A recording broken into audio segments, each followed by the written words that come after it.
Hello everybody. Today I've got a 2000 323i.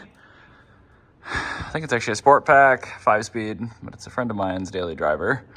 It looks like we have a xenon level sender that's not doing so well over here. I'll have to make him aware of that. But anyway, the reason why it's in here today is actually this dripping right here and down there. So let me show you what that's all about. So up above the tank, you can see it's a little bit moist. And what that is, it's the left rear brake line that has perforated. Luckily, it's a pretty short piece, but the shop probably would have charged like $1,000 just to replace it. So today, we're gonna be doing a little loop-de-loop and then also replacing, where is the other one? There it is. That rusty guy right there. I'm gonna go all the way over and terminate it up there as well. So I've got some 1/4 inch or 3/16 I think, copper nickel, and we're gonna go ahead and throw that in there. So luckily, copper nickel is really easy to bend and shape by hand. So I have a rough bend in here already. Looks like we will have enough room to get that down into that hose. Noticing he left his bleeder wrench on the caliper. That's pretty nice. We're up and over the subframe right there. And we'll be able to open up these clamp things if we want and replace the actual steel lines, or we can leave them, but routed over and around the tank. But instead of going over the front, I'm just gonna bring it down over here and we're gonna put a union over here. It's actually gonna be this line for that brake. So luckily the line looks pretty solid up here, so I'm not too worried about that. So I should be able to flare that and get a union, and then this one should be way easy. All right, I haven't tightened it down, so yes, it's still leaking, I know. But all the way over here, got the flare done.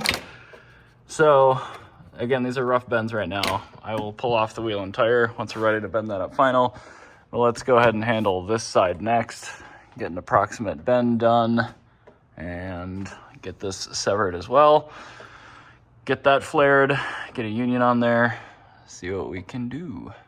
Well, this looked better when they were both over here, but the pipe was really nasty on this line here for the left. So I had to cut it again and form it up there, but once I get everything actually plumbed in where it's supposed to go with the wheels off, we'll bleed the brakes, and then I'll come back and we can do the final bends up here just to make it look a little bit less ghetto. But next up is pulling the wheels off, and we need to form the outers. All right, so I've got this one bent up a little bit better and flared. PB blastered the bejesus out of that bad boy. And over, meow.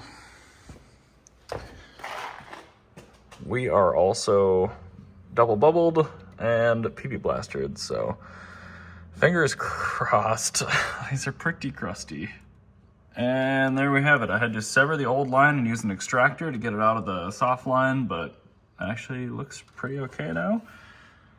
I'm not heartbroken about how that looks. Next step now is gonna be using the 8mm that was left on the caliper on the other side by the owner of the car, and then we're gonna fill up the brake fluid reservoir and gravity bleed.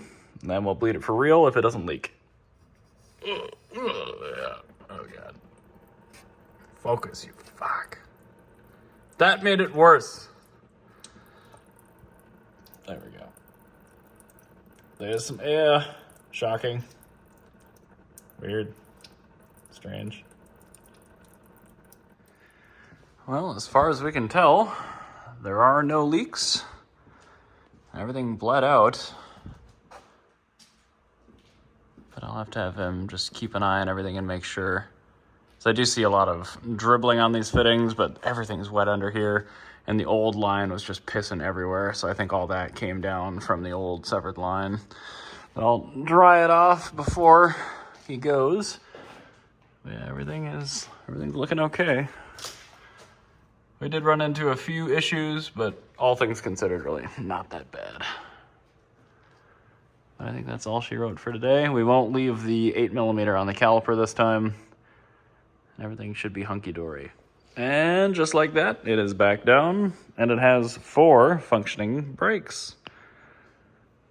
All cars have all-wheel brakes. Just remember that.